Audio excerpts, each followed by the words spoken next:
Masayang araw po sa inyo, mahal naming guro.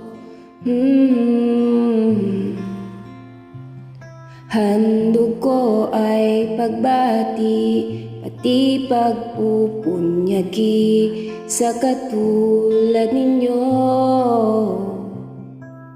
Salamat sa lahat, buting guro, di magsasawang sabihin sa'yo.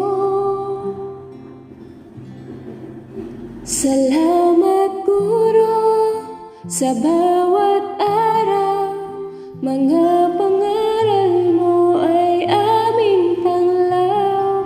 Sa bawat dako na daraanan, ikaw ang gabay sa aming karunungan. Biyaya ka sa amin at sadyang di malilimutan ang iyong kabutihan sa amin.